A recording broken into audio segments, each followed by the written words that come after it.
అందరికీ hi, welcome back to my channel. ఇవాళ hotel స్టైల్లో ఉప్మా పెసరట్టును ఎలా చేయాలో చూపిస్తున్నా. Let's start. ఫస్ట్ మనం పెసలను తీసుకోవాలి.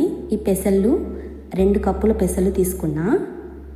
2 కప్పుల పెసలకి కప్పు కంటే కొద్దిగా తక్కువ రైస్ తీసుకోండి, సరిపోతుంది. 2 కప్పులకి 1/2 కప్ కంటే కొంచెం తక్కువ రైస్. ఓకేనా? తీసుకొని వీటిని ఒక 2 టైమ్స్ మంచిగా క్లీన్ చేసుకోండి. 2 టైమ్స్ క్లీన్ చేశాక వాటర్ వేసి నైట్ అంతా నాననివ్వండి. నైట్ అంతా మంచిగా నానుతుంది. ఇది ఇలా క్లీన్ చేసుకోవాలి. క్లీన్ చేసుకున్న తర్వాత వాటర్ వేసి నానబెట్టండి. చూసారా, మార్నింగ్ ఎంత క్లీన్గా నానిపోతుంది. తర్వాత గ్రైండర్ తీసుకొని అందులో నానిన పెసలను వేసుకోండి. పెసలు వేశాక ఇందులో రుచికి సరిపడ్డ ఒక 3 పచ్చిమిర్చి, అల్లంతో పాటు కొద్దిగా ఉప్పు వేసుకోండి. అల్లం, పచ్చిమిర్చి, ఉప్పు, పెసలు, కొద్దిగా రైస్ వేసి గ్రైండ్ చేసుకోవాలి. ఒకసారి గ్రైండ్ చేశాక కొంచెం వాటర్ వేసి మళ్ళీ గ్రైండ్ చేసుకోండి. పేస్ట్ ఇలా మెత్తగా వచ్చేస్తుంది. ఇలా పెసలంతా గ్రైండ్ చేశాక వీటిని వాటర్ కొద్దిగా వేసి మంచి కన్సిస్టెన్సీ వచ్చే వరకు కలిపేసి దాన్ని పక్కన పెట్టుకోండి.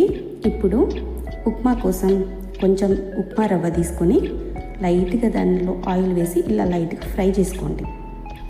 ఫ్రై చేసుకున్నాక దీన్ని పక్కన పెట్టుకోండి. ఇప్పుడు ఉప్మా కోసం ఒక బౌల్లో 1 స్పూన్ ఆయిల్ వేసి అందులో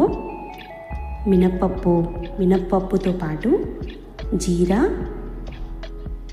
ఆవాలు, చిన్నగా కట్ చేసుకున్న ఉల్లిపాయలు, వీటితో పాటు కొంచెం పసుపు వేయండి. పసుపు ఎందుకంటే ఎప్పుడైనా ఉప్మా తెల్లగా ఉంటే తినాలనిపించదు. ఒకసారి పసుపు వేసి చూడండి, చూడడానికి బాగుంటుంది, తినడానికి కూడా బాగుంటుంది. 1/2 కప్పు ఉప్మాకి 2.5 కప్పు కంటే కొంచెం ఎక్కువ వాటర్ వేసుకోండి. ఎందుకంటే ఉప్మా అనేది కొంచెం లూజ్గానే ఉండాలండి, అందుకే వాటర్ కొద్దిగా ఎక్కువ వేసుకోండి. ఇలా ఉప్మా వేశాక నీట్గా దాన్ని ఒకసారి కలుపుకోండి. కలుపుతూ ఉండాలండి, లేకపోతే మధ్యలో గడ్డలు వచ్చేస్తాయి, ఉండలుగా వచ్చేస్తాయి లోపల. కలిపాక ఉప్మా అయిపోతుందండి, దాన్ని పక్కన పెట్టుకోండి. నెక్స్ట్ చట్నీకి పల్లీలు, చింతపండు, పుట్నాలు, జీలకర్ర, వెల్లుల్లిపాయ, పచ్చిమిర్చి తీసుకోవాలి. మన పెసరట్టుకి చట్నీ కావాలండి. ఈ చట్నీకి ప్రిపరేషన్ ఇది. ఇలా వీటన్నిటిని గ్రైండర్లో వేసుకొని కొంచెం ఉప్పు వేయండి. ఉప్పు వేసేసి ఒకసారి మిక్సీ పట్టండి.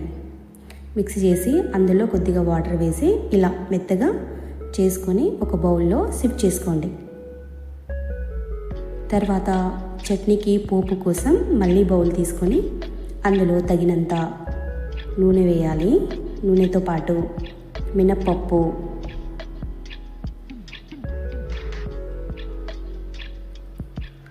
కొద్దిగా కాగాక అందులో ఆవాలు, జీలకర్ర వేయండి.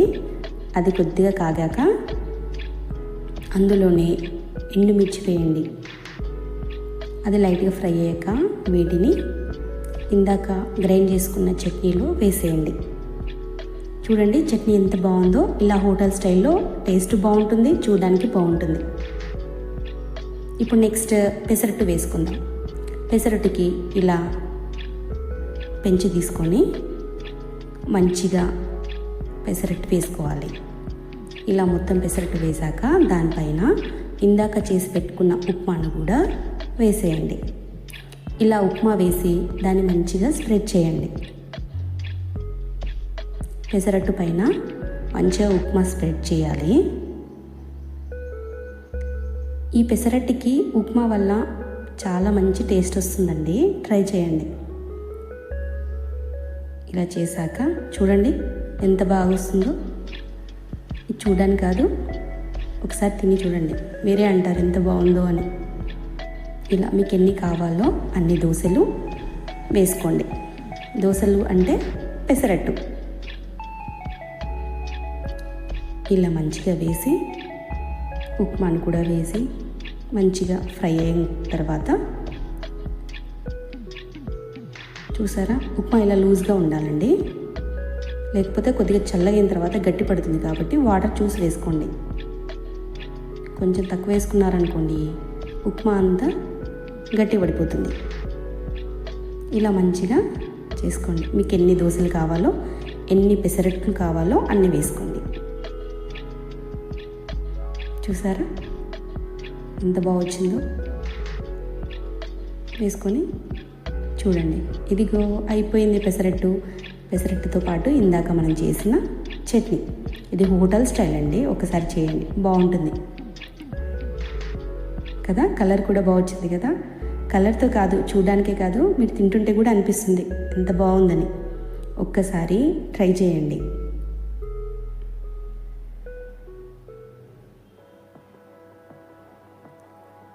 వీడియో చూసినందుకు అందరికీ థ్యాంక్స్ అండి. వీడియోను లైక్ చేయండి, ఛానల్ని సబ్స్క్రైబ్ చేయండి. బాయ్.